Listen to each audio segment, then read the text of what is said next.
C'est vraiment intéressant le concept de transmission d'énergie, mais moi je me demande, toute l'énergie qu'on crée mais qu'on n'utilise pas, comment qu'on fait pour arrêter de la gaspiller?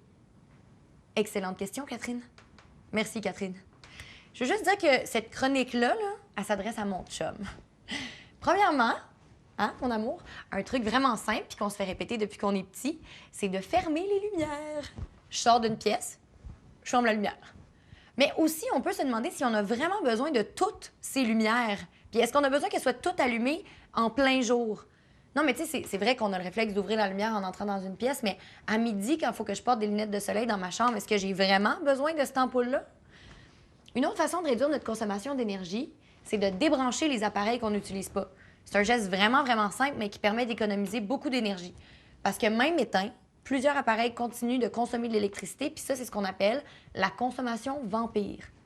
On en veut-tu des vampires chez nous? Ben non, on n'en veut pas. Fait que débranche, zip, zip, zip, zip. Fini le gaspillage.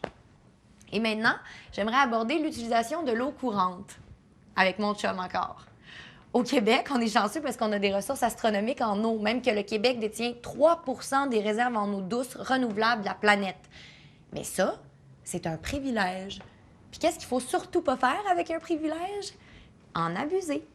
Il y a donc plusieurs façons de faire attention à notre consommation d'eau. C'est à toi que je parle, mon chum. Fermer le robinet pendant qu'on se lave les dents ou les mains. Tu sais, pourquoi on laisse couler l'eau pendant qu'on fait ça? On peut prendre des douches moins longues, puis là, je sais que je vais me faire lancer des roches. Pas toujours tirer la chasse d'eau après être allé aux toilettes. Hey! Non, mais quoi? Pourquoi tirer la chasse après chaque pipi? Hey, c'est juste un pipi clair! Bon, je persiste et signe. On s'entend, là. Il y a des cas, là, qu'on peut pas juste laisser... Je parle...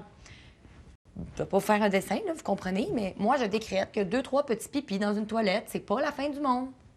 Bon. Pour terminer, c'est important de savoir que 10 de la demande énergétique provient du monde numérique. Par exemple, le cycle de vie d'un courriel de 1 mégaoctet correspond à l'utilisation d'une ampoule de 60 watts pendant 25 minutes. C'est énorme. Donc, comment on fait pour limiter notre consommation d'énergie numérique? On peut taper directement l'adresse d'un site dans notre barre d'adresse. Un petit geste qui émet 4 fois moins de gaz à effet de serre que d'effectuer une recherche Google. On peut se désabonner des listes de diffusion, réduire la taille des pièces jointes dans nos envois, nettoyer régulièrement notre boîte de courriel, tellement satisfaisant, et jamais laisser nos appareils allumés en permanence, même s'ils sont en veille. Puis si on fait toutes ces petites choses-là, ou même juste certaines d'entre elles, on diminue notre consommation énergétique de manière considérable, puis on se sent bien en s'il vous plaît, moi je vous en passe un papier. Vous l'aurez deviné, c'est maintenant l'heure d'aller revoir l'histoire du Joal avec Patrice Bélanger.